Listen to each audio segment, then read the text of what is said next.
할렐루야. 아멘. 예수님 부활하셨습니다. 아멘. 예수님 다시 사셨습니다. 아멘. Jesus is risen. 우리 옆에 계신 분들과 인사하십시다. 선포하시기 바랍니다. 예수님 다시 사셨습니다. 예수님 다시 사셨습니다. 할렐루야. 우리 주님 부활하셨습니다. 선포하시기 바랍니다. 기뻐하시기 바랍니다. 할렐루야. 아멘. 이민 가방 들고 이 땅으로 이주하셨을 때 얼마나 힘드셨습니까?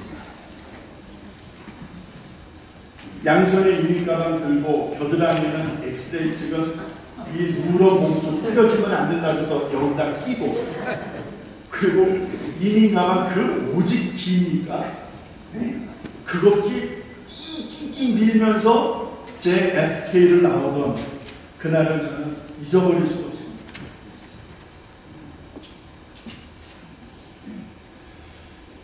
보기에는 이래도요, 제가 비행기 조종만 안 해봤지 다 해봤습니다. 저는 이 옐로우 택시라죠. 옐로우 라이선스까지 다 있는 사람입니다. 왜냐하면 공부를 해야 되는데 돈이 없으니까 돈을 벌어야 되거든요. 그래서 별걸 다 했습니다. 겨울에 주유소에서 일할 때 참 힘들었어요. 그때는 셀프 서비스라는 게 없었어요. 다 넣어줬어요. 들어오면 뭐 굿모닝 그래프터는 하게 되면은 뭐 슈퍼 언니들 뭐 아니면 레귤러 이렇게 뭐 얼마 들어가고 그러면 그거 다 넣어주고 그랬어요.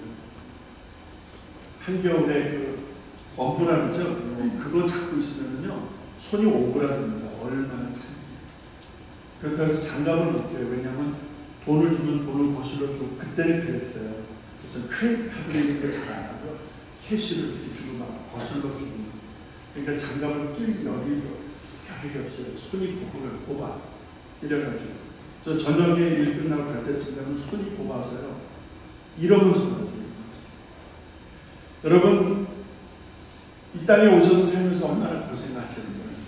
처음에 얼마나 서러우셨어요. 그래서 비행기가 지나가면요, 혹시 저 비행기가 서울 가나?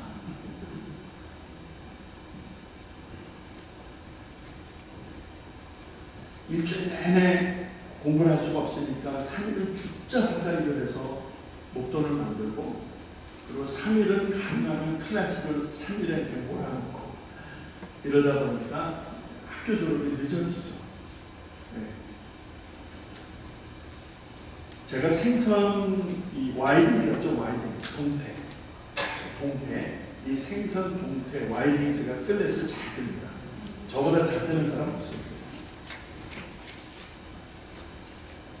1000파운드씩 이렇게 싸놓고 필렛을 뜹니다. 왜? 튀겨서 빵 만들어서 팔아요. 흑인 동네에서. 그때는 그랬어요.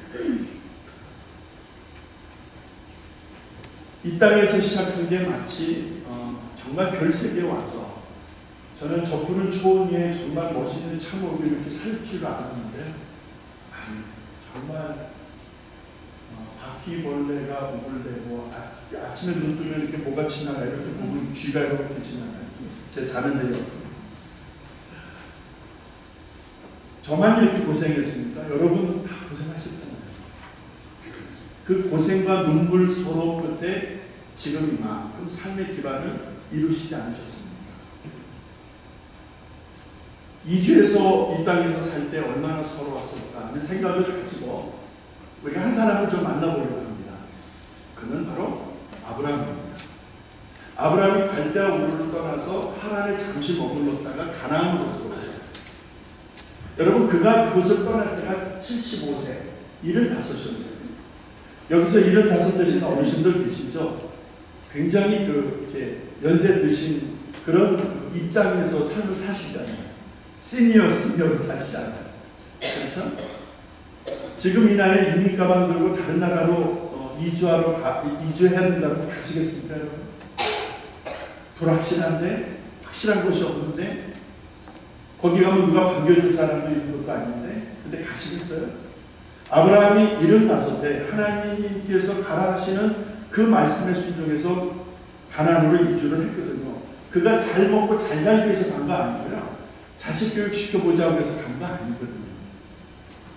갈대와 우르, 본토 친척 아비집, 그가 나서 자란 땅은 여러분 그에게 익숙하고 나름대로 살만한 환경이었고 굳이 뭐 이주해야 될 이유가 없는 것입니다.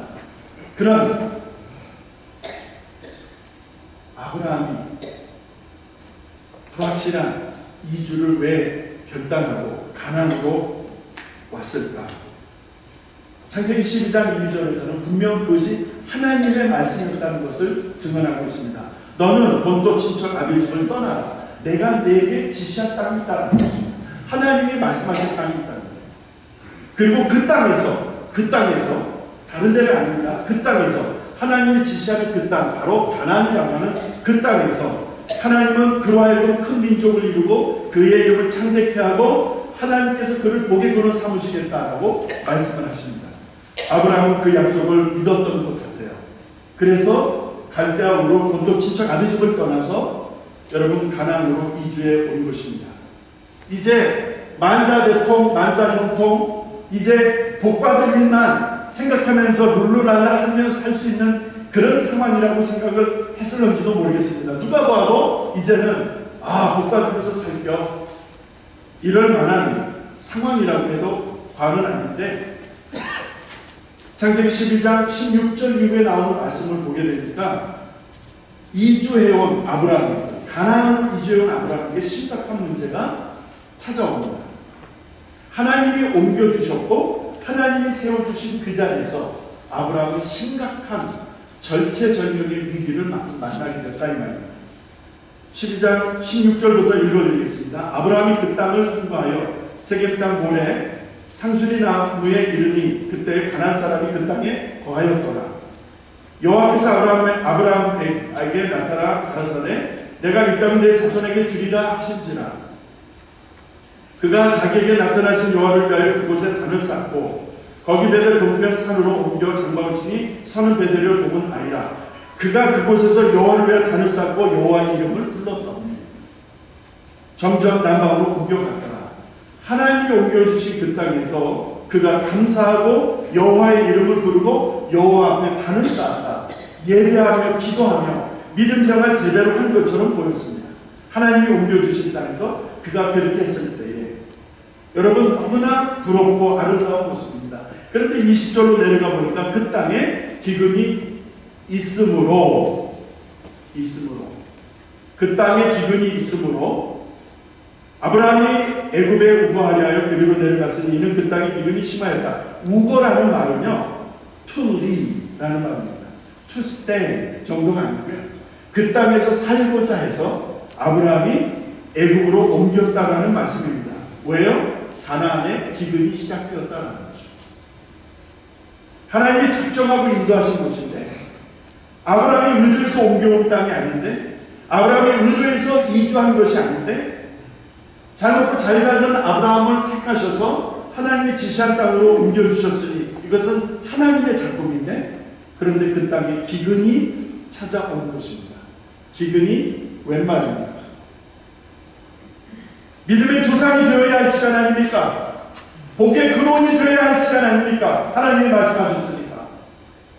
자기로 인해서 다른 사람들이 복을 받고 믿음의 조상이라고 다른 사람들에게 인정받을 만한 그런 정말 복된 시간이 도래해야 되는 것인데 그런데 기근이 찾아왔고 아브라함은 절체절명의 위기를 맞게 된 것입니다. 여러분 기근을 어떻게 이해하십니까? 여러분 기근하면 모르실 분 없잖아요. 다 기본적으로 이해하십니다. 그러나 좀 더 우리가 묵상할 필요가 있어요. 기근. 성경에서 기근은 어떻게 다루어지고 있는가? 한자어로 줄인다는데 먹을 것이 없어서 허리띠를 졸라매고 냉장고를 마시면서 이 배고픈 허기진 배를 달래고 움켜잡아야 되는 이 줄인다라는 뜻입니다. 줄일 기. 그는 흉년들 근. 다시 말해서 기근이라고 하는 것은 깊은 흉년을 말하는 거예요. 깊은 흉년이 들어서 땅이 곡식을 내놓지 못하고 열매를 내놓지 못하는 그 상황을 기근이라고 말씀드릴 수 있을 것입니다. 땅에 물이 없는 거예요. 물이 없으니까 곡식이 열매를 내놓지 못하고 곡식이 자라지를 못하는 것이죠. 사람이 먹고 살 수가 없는데 이 얼마나 참담한 일입니까? 먼 길을 이주해 왔는데, 하나님의 약속 하나 믿고 왔는데, 하나님이 복 주신다고 그래서 믿고 왔는데, 그런데 현실은 살기 어려운 거예요. 물 한 방울이 없어서 땅에 곡식을 내어놓지 못하고 열매를 내어놓지 못하니까 여러분 어떻게 살 수 있습니까? 살 수 없죠.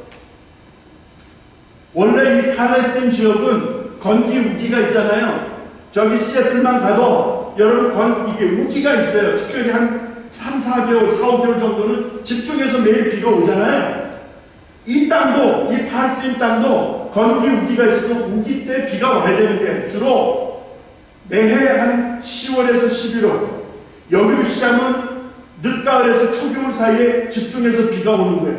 그것을 우기라고 해요. 그 우기 때 비가 와야 되는 거예요. 그때 비가 와서 땅이 그 물을 받아들여야 되는 거예요. 그래야 그 이듬해 곡식에 열매를 맺을 수 있는 거예요. 나무들이 자라고 열매를 맺을 수가 있는 거예요. 사람들이 먹고 살 수가 있는데 그 비가 오지 않으면, 땅이 그 비를 받아들이지 못하면 여러분 흉년이 들고 깊은 기근으로 인해서 사람을 살 수 없게 되는 것입니다. 지금 그 상황이 벌어지고 있는 것입니다. 하나님이 인도하신 말걸음인데 하나님이 가라 해서 가게 된 것이고, 하나님이 여기다 라고 해서 여기 머물게 된 것인데, 여러분 비가 오지 않은 것으로 보여집니다. 그래서 깊은 흉년이 지금 이 땅에 스매시다는 거죠. 이 땅을 아주 강타하고 있는 거예요. 역사를 보게 되면 그러면 팔레스타인 지역에서 살던 사람들이 애국으로 자주 이주를 했다고 합니다. 왜? 거기에는 여러분 풍족한 물이 있고 그리고 곡식이 넉넉하니까. 그래서 사람들이 자주 그쪽으로 이주했다라는 기록들이 있어요. 사람들이 그래서 이주할 수 있을런지는 모르지만 일반 사람들이 그 풍성한 곡식과 넉넉한 물, 살기 괜찮겠다라고 하는 환경적 이유를 보고 그 가나안에서 거하는 거민들이 그래서 애국으로 이주한다 한들, 아브라함은 다른 경우입니다. 하나님이 지시한 땅으로 옮겨온 것이고, 하나님이 그 땅에서 그 이름을 내고 그에게 큰 민족을 이루게 하시고, 그리고 더 나아가서 복의 근원이 되게 하시겠다라고 하나님이 작정하시고 발표하시는 거예요. 그런데 그런 큰 복을 누리기도 전에 그 땅에 기근이 들었으니, 깊은 흉년이 찾아왔으니 어찌하면 되겠습니까? 여러분, 성경에서 이 기근은요 간단치가 않습니다. 여러분, 성경에서 기근을 말씀할 때에 신약이든 구약이든 이 기근이라고 하는 관련된 단어나 기근이라고 하는 단어가 쓰여졌을 때 그 문맥을 훑어보면 하나님의 진노가 반드시 들어가 있습니다. 아시죠? 하나님의 진노, 하나님의 불과 같은 노하심이 반드시 그 문맥 안에 들어가 있어요. 그래서 하나님의 진노의 결과에 따라서 어떻게 됩니까? 기근이 땅에 임합니다. 원래 하나님께서 창세기에서 하늘에 해와 달과 별을 만드시고 땅을 조성하셨을 때 하나님 보시기에 아름답다, 하나님 보시기에 너무나 좋았다라고 하는 거예요. 땅에 풍성한 열매를 내고 곡식을 내고 여러분 과실을 내고 꽃과 식물들이 자라는 하나님이 창조하신 땅은 여러분 아름다운 것이었어요. 생명을 내어놓는, 생명의 결과를 내어놓는 하나님이 지으신 땅은 아름다운 것이었습니다. 그러나 기근이라고 하는 게 뭐죠? 생명을 내어놓지 못하는 거예요. 생명의 결과 열매를 내어놓지 못하는 거예요. 왜? 하나님이 진노하셨기 때문에. 마태복음 24장으로 가게 되면 예수님께서 마지막 때의 징조를 말씀하실 때에 이 마지막 때 재림주가 오셔서 이제 모든 것을 선악간에 하나님께서 판단하시고 재림의 어떤 역사가 이제 이 땅에서 하나님의 놀라운 심판으로 이제 시작되어질 때에 그 전에 징조가 있겠다고 하죠. 여러분, 우리가 몸이 크게 아프려면 몸이 여기저기 이렇게 신호를 보내오잖아요. 이거를 심튼이라고 하죠. 심튼. 그렇죠? 열이 난다, 미식거린다, 어지럽다, 밥맛이 없다, 그렇잖아요. 잠을 잘 못 잤다. 이것은 간단한 심텀이지만 그 뒤에 큰 것이 있다는 거 아니겠습니까? 여러분, 징조예요. 기근은 징조예요. 마태복음 23장 4장에서 재림주가 이 땅에 불과 같이 심판하러 오시는 심판주의 징조다 이 말입니다. 그래서 신구약 전체를 보게 되면 이 기근이라고 하는 것이 쓰여졌을 때는 심각한 거예요. 간단히 보시면 안 돼요. 영적이든 물질적이든 세상이든 하나님과 인간과의 관계이든 아니면 이스라엘에게든 여러분, 이 기근이라고 하는 단어가 떨어졌을 때는 하나님의 무서운 진노가 있었다는 거예요. 하나님의 무서운 진노가 임박이 되었다는 거예요. 그렇다고 하면 하나님이 지시하고 하나님이 말씀하신, 하나님이 포인트하셔서 이주한, 아브라함이 순종해서 이주한 그 땅에 기근이 들었다는 것은 하나님의 진노입니까? 하나님이 아주 대노하셔서 그 땅에 기근이 든 것입니까? 여러분, 어떻게 생각하실까요? 병 주고 약 주고 합니까? 아브라함 가지고 노시는 겁니까? 하나님이?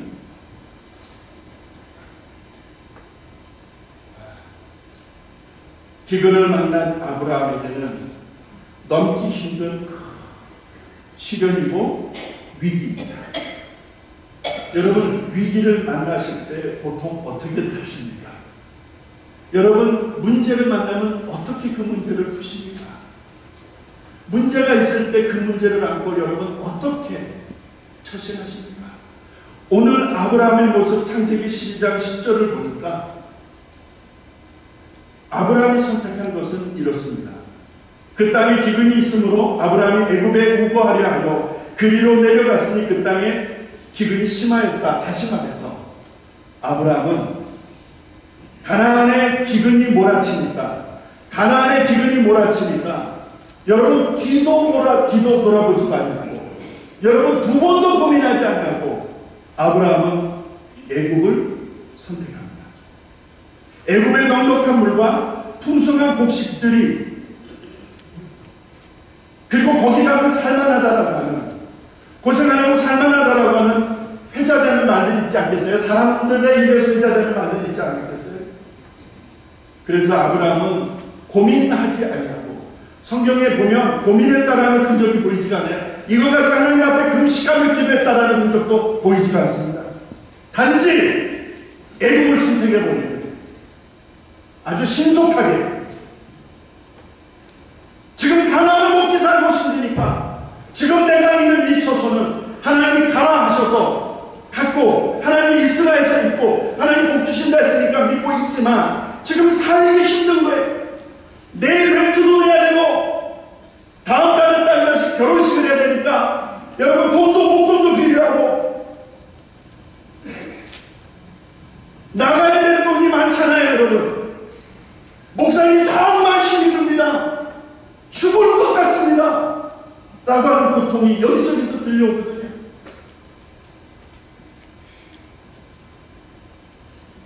여러분, 고민하지 말고 우리도 애굽으로 가십시다. 애굽의 넉넉함이, 애굽에 가면은 우리가 풍족하게 쓸 것들이 있으니까 그쪽으로 옮겨가면 될 일 아니겠습니까? 지금 있는 이 가나안은 이 깊은 흉년 때문에 먹고 살기 힘드니까, 물도 없으니까, 양식이 없으니까 애굽으로 가는 것이 그리 나쁠 것 같지는 않고, 그게 무슨 이렇게 잘못된 일 같지도 않으니까 여러분과 제가 애굽을 향하여 달려가면 될 일 아니겠습니까?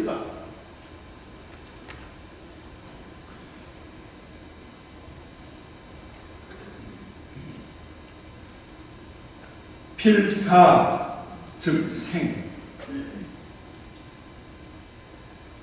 행생 즉 사. 죽고자 하면 산다, 살고자 하면 죽는다. 나라와 민족이 외국인의 손에 넘어가기 일보 직전에 다 넘어갔잖아요. 다 넘어갔잖아요.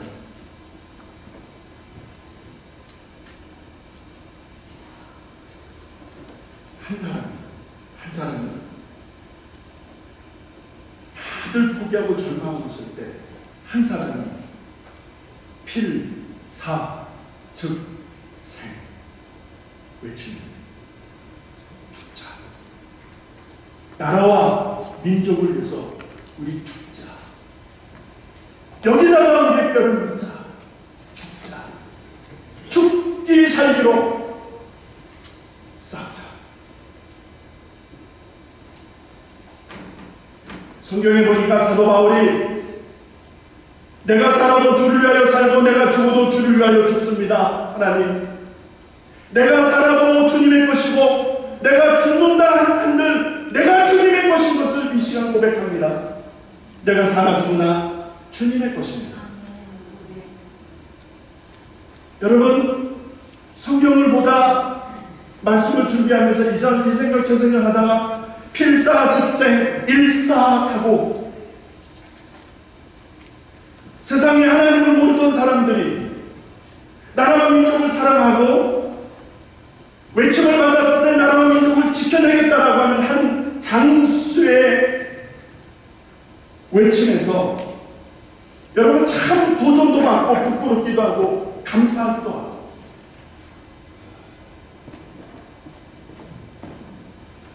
지금 아브라함에게 있어야 되는 것은 지금 아브라함이 가져야 되는 것은 지금 아브라함의 가슴 속에 담아야 하는 것은 애굽의 넉넉함이 아니라 애굽에 가면은 물이 넉넉하고 먹을 곡식들이 많으니까 그쪽으로 이주하자가 아니라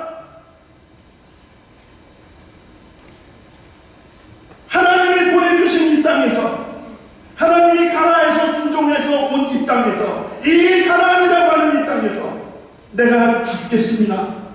하나님 이 기근을 내가 지금 직면하고 있는 이 기근을 하나님 거두어 주시옵소서. 할렐루야. 여러분 두 손 들고 선포하고 두 손 들고 기근을 향하여 기근아 물러갈지어다 하나님의 이름으로 외칠 수 있었다면 하나님의 그 심정을 가지고 그 기근을 향하여 당당하게 설 수 있었다면 얼마나 좋았을까. 그러나 아브라함은 고민도 하지 않냐고 애굽으로 향합니다. 여러분 왜 애굽을 조심하셔야 되는지 아십니까? 우리 앞에 펼쳐져 있는 그 넉넉한 환경이 왜 우리가 또 조심해야 되는지 아십니까? 우리 성도들에게 애굽은 세상입니다. 하나님 만나기 이전에 내가 주인 되어 살았던 그 세상을 여러분 단편적으로 보여주는 것이 애굽이다 이 말입니다. 애굽은 황금만능주의 우상 숭배의 본거지입니다. 애굽이라고 하는 것은 우상 숭배, 황금만능, 돈, 물질, 육신대로 정욕대로 사는 곳이기 때문에 하나님께서 출애굽하게 하셔서 애굽에서 끌어내셔서 그래서 홍해를 가르시고 그리고 애굽과 단절하게 하신 것 여러분 잘 보시기 바랍니다. 하나님은 출애굽하시는 하나님이세요. 하나님은 출애굽하시는 하나님, 세상과 구별하게 하시는 하나님, 그게 교회 아닙니까? 세상과 구별하게 하시는 하나님, 그게 교회 아니겠습니까? 에클레시아. 그런데 지금 하나님의 사람은 이 땅에서 열국이 그로 말미암아 복을 받을 것이고 큰 민족을 이루게 하시겠다고 했고 그 이름을 참되게 하시겠다라고 하신 하나님의 약속이 있었음에도 불구하고 아브라함은 주저하지 아니하고 애굽으로 뛰어들어갑니다. 애굽으로 들어가는 거예요. 하나님이 어떤 마음이셨을까 한번 상상해 보시기 바랍니다. 하나님은 애굽을 단죄하십니다. 애굽의 신들을 단죄하시고 마지막에 죽음의 사자를 통하여 애굽의 축것을 다 찢어버리셨잖아요. 그러나 문설주의 양의 피를 바른 고센 땅에 있는 하나님의 백성들은 하나님이 보존하시잖아요.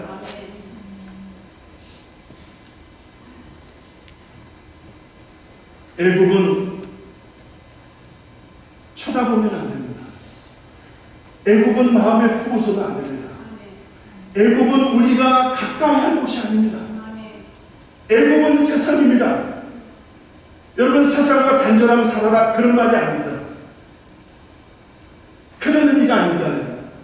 은혜 받은 성도들은 세상으로 들어가서 소금과 빛이 돼야 되니까 소금과 빛으로 살아야 되니까 다른 차원이죠. 지금은 그런 의미가 아니잖아요. 출애굽하시는 하나님, 세상을 구별하게 하시는 하나님, 구별해서 거룩하다, 나의 백성이다, 나의 사람이다, 나의 자녀다라고 하나님은 말씀하시길 원하시는데, 그런데 아브라함은 주저하지 않냐고 애굽을 향하여 들어갑니다. 나는 오늘 어디로 가고 있습니까? 내 몸은 여기 있어도 내 생각은 다른 데가 있을 수 있잖아요. 내 몸은 여기 있어도 나는 생각이 좀 다른 데가 있을 수 있잖아요. 내가 교회당에 와 앉아있지만 내 인격과 내 영혼은 다른 데가 있을 수 있잖아요. 하나님을 예배하는 것이 아니라 세상의 영예와 세상의 걱정 근심 때문에 내 영혼이, 내 중심이 다른 곳으로 가 있을 수 있잖아요. 홍해를 건너온 이스라엘 백성들이 애국을 다시 생각하면 안 돼요. 홍해를 건너온 이스라엘 백성들이 애국을 입에 담으면 이것은 하나님을 배신하는 것이요. 오늘 나는 어디에 있습니까? 어디를 향하여 가고 있습니까? 애국의 풍성함에 취하여서, 애국의 풍성함이 목적이 되어서 그것을 손에 쥐어야 되겠다라고 여러분 달려가고 있는 그런 발걸음은 아닌지 모르겠습니다. 오늘 본문에서 누가복음 24장에서 엠마오라고 하는 작은 촌으로 내려가는 두 사람의 이야기가 등장합니다. 누가복음 24장 13절 14절 오늘 본 말씀에 보니까 그날에 저희 중 둘이 예루살렘에서 15리 되는 엠마오라고 하는 촌으로 가고 있다라는 말씀이 나옵니다. 이 말씀 집중해서 보셔야 됩니다. 예루살렘에서 엠마오입니다. 그날에 예루살렘에서 엠마오입니다. 이게 무엇을 의미합니까? 그날이면 어떤 날입니까? 예수님 부활하신 날입니다. 예수님 부활하신 날. 여러분, 예수님의 무덤을 찾았던 여인네들이 예수님의 무덤이 비어있고 천사들을 통하여 예수님의 부활 소식을 듣고 난 다음에 이 여인들이 와서 제자들에게, 사도들에게 알려주잖아요. 그 알려주는 과정에서 그 소식을 들었던 무리들로 보입니다.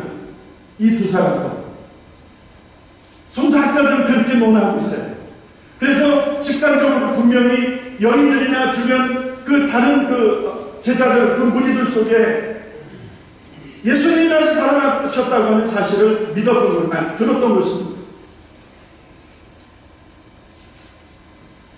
그런데 그들은 지금 엠마오로 가고 있습니다. 이게 무엇을 의미하는지 아십니까? 이것이 무엇을 의미하는지 여러분 추측하실 수 있겠습니까?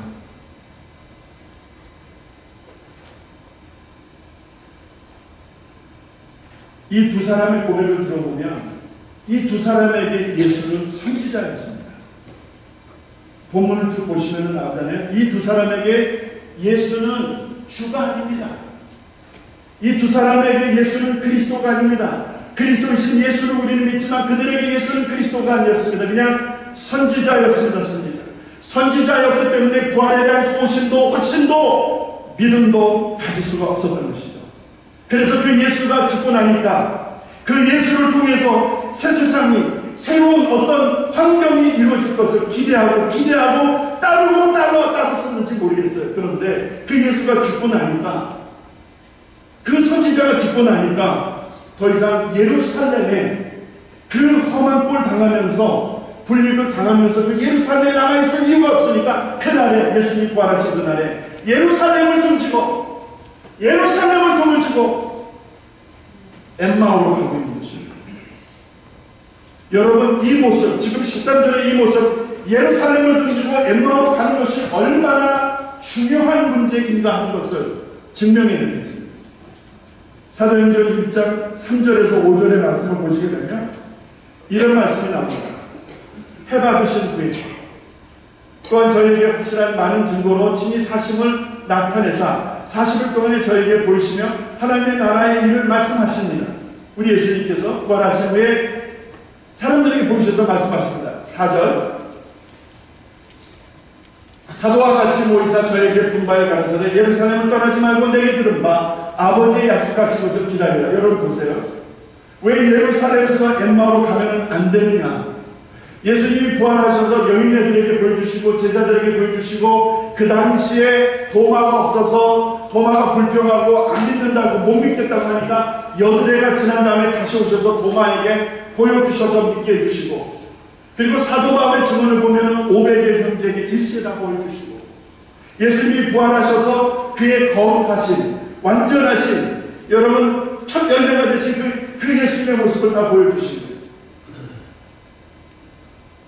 예수님이 그 모습을 보이시고 승천하시기 전에 부탁하신 말씀이 있습니다.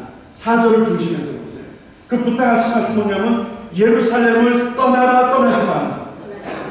다시 한번 떠나라 떠나지 말라. 예루살렘을 떠나지 말라. 예루살렘에 있으면 예수골, 예수님이 당한 불이익과 그런 피해와 그런 박해와 어려움을 당할 수도 있지만, 그럼에도 불구하고 부활 승천하시는 우리 주님께서 던져주시는 메시지는 그럼에도 불구하고 예루살렘을 떠나지 말라. 예루살렘을 떠나지 말라.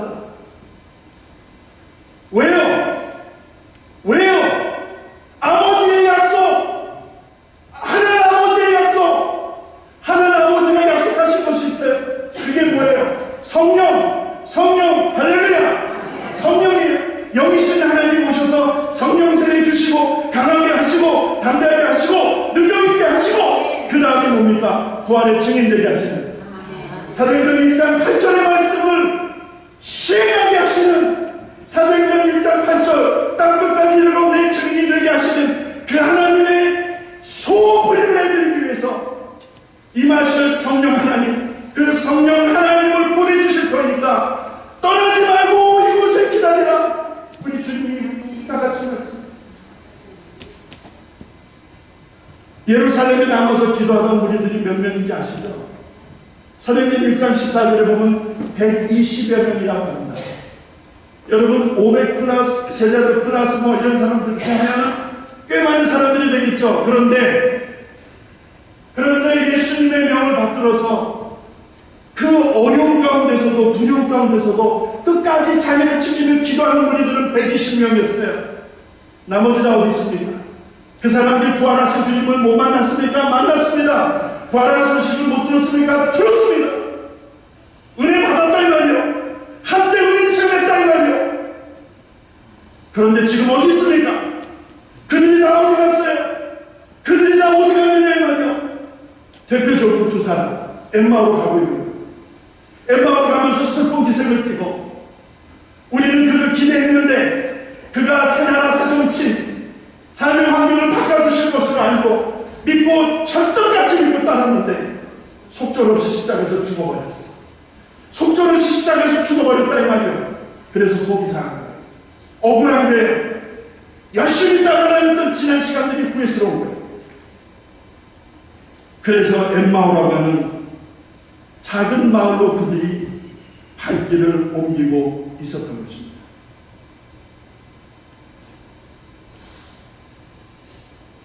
오늘 우리들에게 예루살렘은 어떤 의미가 있습니까? 예루살렘에 있으면 핍박받고, 예루살렘에 그대로 남아있으면 조롱받고, 예루살렘에 그대로 남아있으면 예수쟁이, 저 사회를 혼란시키는 저 이단들, 사람의 피를, 사람의 살을 먹는, 점점 이제 기독교가 확대되어지면서 핍박받는 것 중에 하나가요. 우리는 성찬신하지만 모르는 사람들은 외부 지역에서, 바깥에서 저들은 식인종이야, 저들은 살을 먹고 저들은 피를 마셔, 이렇게 오해하고 핍박받는 거예요. 아십니까?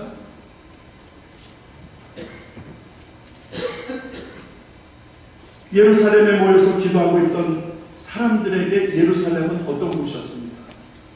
사람의 눈으로 볼 때는 여기 있으면 안 되는 거야. 도망가야 돼. 후일을 기약하는 것이 더 나을 것이고, 그리고 일단 다 찢어지는 게 나아. 일단 살아야지. 여러분 그게 맞는 얘기 아닙니까 여러분?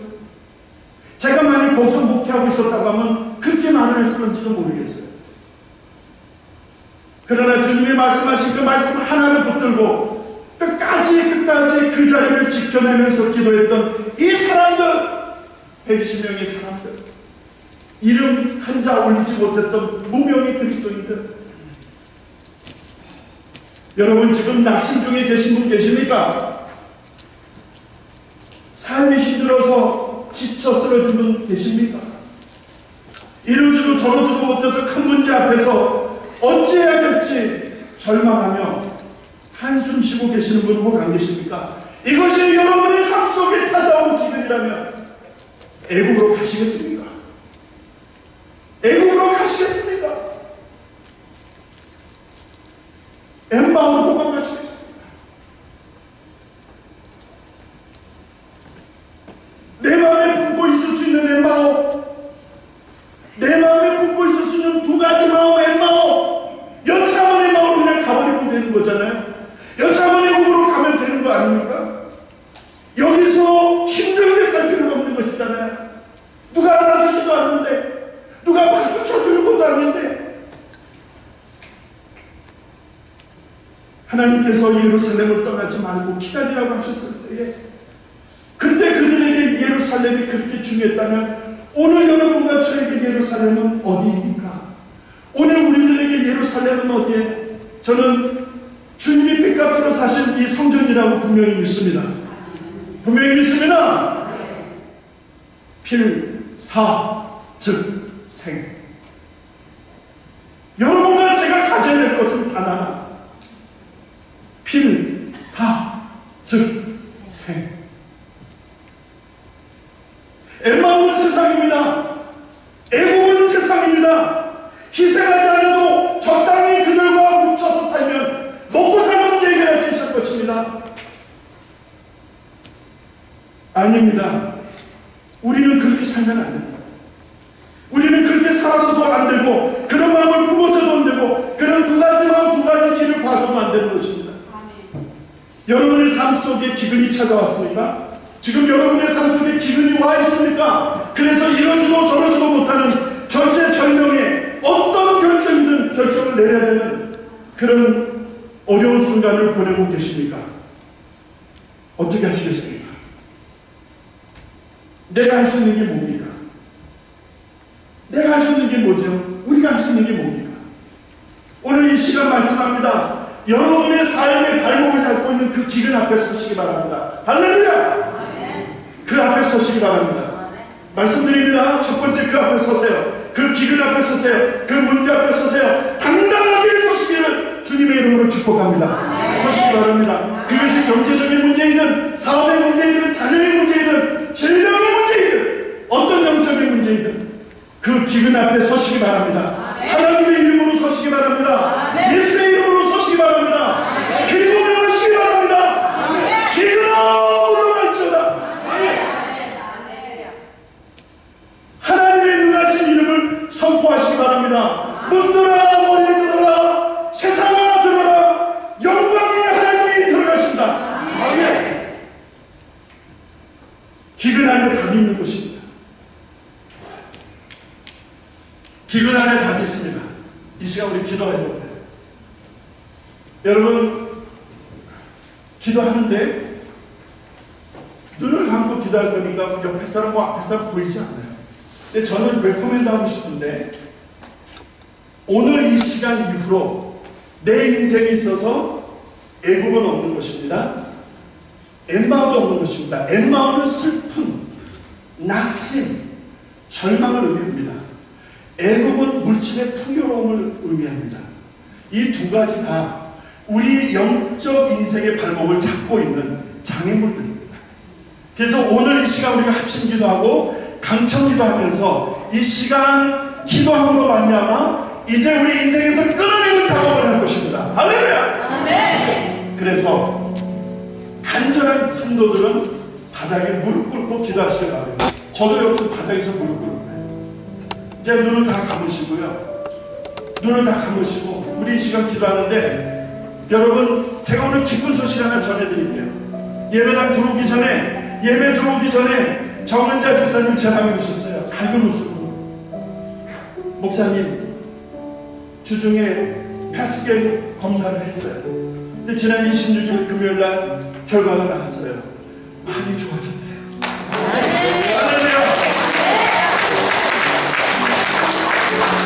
지금 워킹을 잘하고 있으니까 지금 워킹을 잘하고 있으니까 계속 이렇게 노력 같이 하자고. 할렐루야. 네. 여러분, 주의 성전에서 주님의 이름으로 성도들이 마음을 같이하여 합심해서 기도할 때에 이 땅에서 묶으면 하늘에서도 묶으시고 이 땅에서 풀면 하늘에서도 푸시는 하나님이 교회 가운데 위임해 주신 하나님의 권위가 있음을 믿으시기 바랍니다.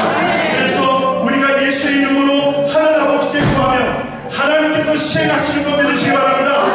이 시간 여러분 눈을 감고 기도할 때에 바닥에 무릎 꿇고 기도하실 수 있는 분들은 그렇게 해주시고요. 그리고 영적으로 여러분의 문제 앞에, 여러분의 기근 앞에 서시기를 바랍니다. 기근 앞에 서십시다. 기근 앞에 서십시다. 다리 싱싱한 분들 무릎 꿇으세요. 뭐 하십니까 지금? 다리 싱싱한 분들 무릎 꿇으세요.